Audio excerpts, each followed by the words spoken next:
एक समय की बात है। एक गांव में रामू नाम का गरीब मजदूर अपनी पत्नी सरला और अपनी बेटी पिंकी के साथ एक छोटे से घर में रहते थे।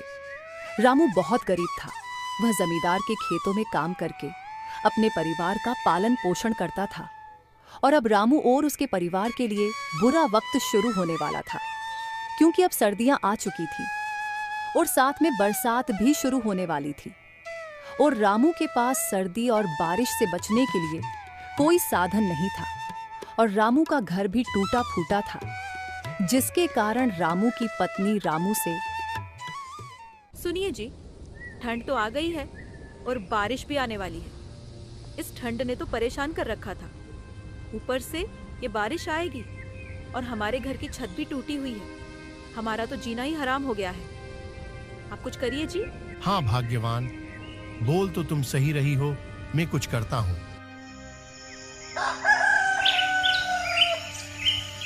फिर अगले दिन सुबह होते ही रामू अपनी मजदूरी के काम पर जाता है और काम पर जाने के बाद रामू जिसके पास काम कर रहा था उस मालिक से डरता हुआ कहता है, साहब जी, ठंड तो आ गई है और अब साथ में बरसात का भी मौसम हो रहा है और मेरे घर की छत भी टूटी हुई है, जिससे ठंडी हवा तो अंदर आती ही है, साथ में बरसात भी अंदर आएगी, जिससे हमें बहुत ज्यादा दिक्कत होती है। रामू की बात सुनकर मालिक कहता है, अरे तो उसमें मैं क्या करूं? तुम्हारी परेशानी तुम खुद झेलो।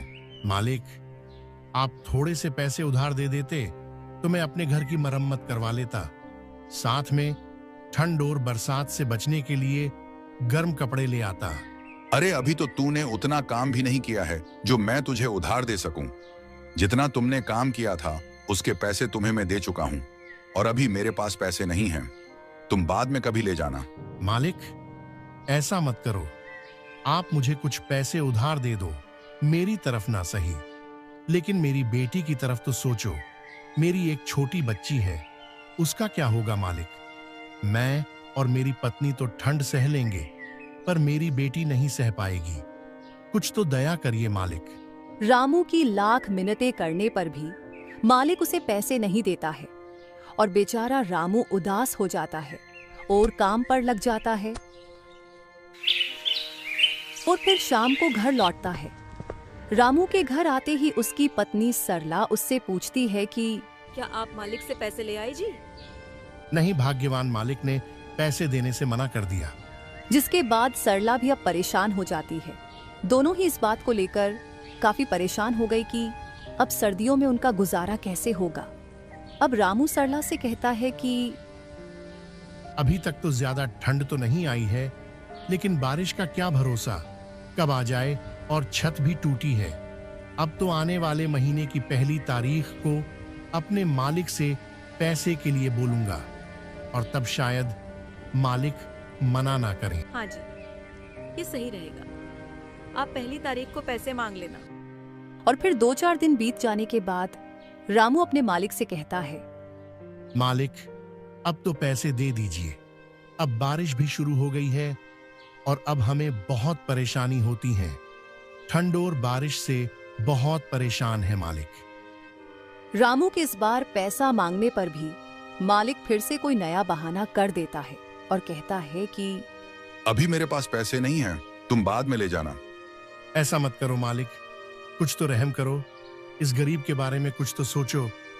हमारा क्या होगा मालिक? हम तो इस ठंड से मारे जाएंगे। रामू की लाख कोशिश करने पर भी जमींदार रामू की कोई बात नहीं सुनता है और रामू की बात टाल देता है, पैसे देने से मना कर देता है। और फिर रामू परेशान हो जाता है और अपनी पत्नी और अपनी बेटी के बारे में सोच सोचकर बहुत उदास हो जाता है। और फिर रामू शाम होते ही अपने घर वापस आ जाता है। फिर रामू की पत्नी सरला रामू से पूछती है और रामू से कहती है, अजी क्या हुआ? आप इतने उदास क्यों हो? क्या हुआ? क्या पहले की तरह इस बार भी मालिक ने पैसे देने से मना कर दिया?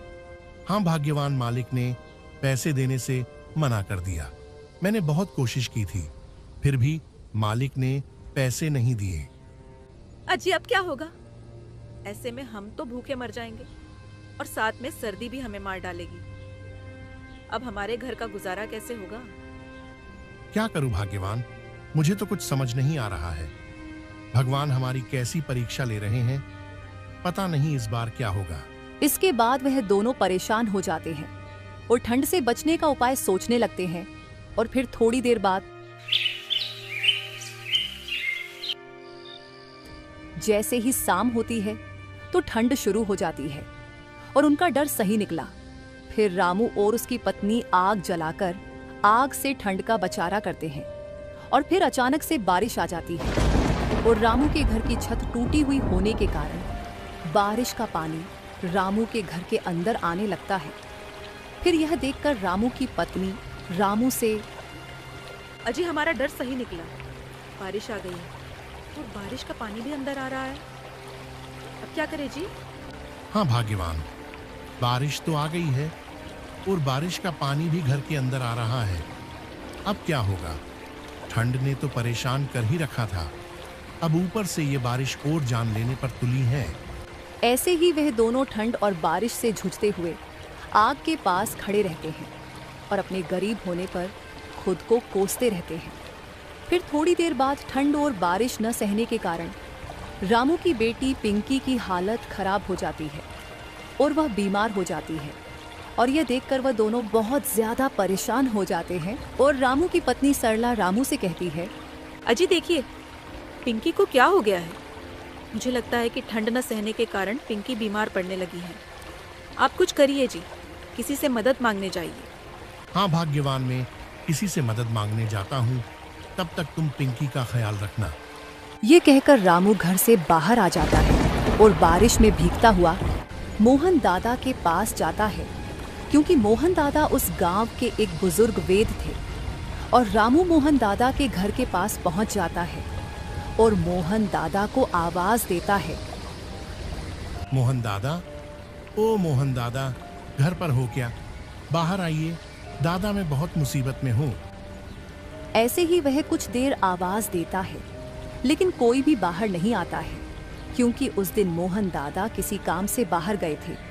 फिर रामू बहुत परेशान हो जाता है और अपनी बेटी के बारे में सोच सोच के चिंतित हो जाता है और खुद को कोसता है, हे भगवान, अब मेरी बेटी का क्या होगा? वह यह ठंड सह नहीं पाएगी। हे प्रभु, रक्षा करना। एक तरफ रामू बारिश में भीगता हुआ इधर उधर मदद के लिए जाता है, लेकिन कोई भी रामू की मदद नहीं करता है। और दूसरी तरफ पिंकी की तबीयत बहुत ज्यादा बिगड़ जाती है और वह आखिरी सांस ले रही थी। और फिर थोड़ी देर बाद रामू घर वापस आ जाता है और रामू की पत्नी सरला रामू से कहती है, अजी आप आ गए, क्या हुआ? मोहन दादा को नहीं लेकर आए? नहीं भाग्यवान, मोहन दादा घर पर नहीं थे। और फिर थोड़ी देर बाद पिंकी की तबीयत बहुत ज्यादा खराब हो जाती है और अब वह आखिरी सांस ले रही थी। फिर थोड़ी देर बाद पिंकी का चेहरा ठंड से नीला पड़ जाता है और फिर अचानक से पिंकी की मृत्यु हो जाती है। और ये सब देखकर रामू और रामू की पत्नी के पैरों तले जमीन खिसक जाती है और वह दोनों जोर जोर से रोने लगते हैं।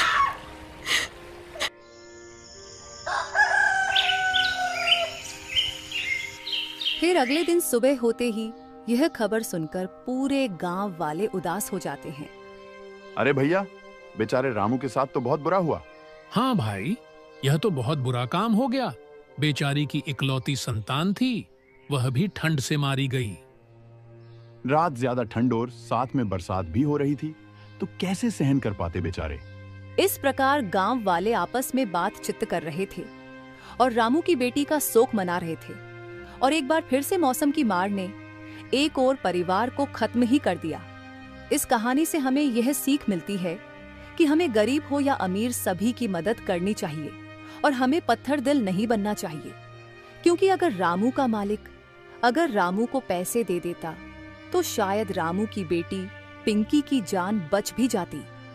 लेकिन मालिक के बुरे व्यवहार के कारण एक गरीब का घर उजड़ गया। इसलिए हमें सभी जरूरतमंदों की मदद करनी चाहिए।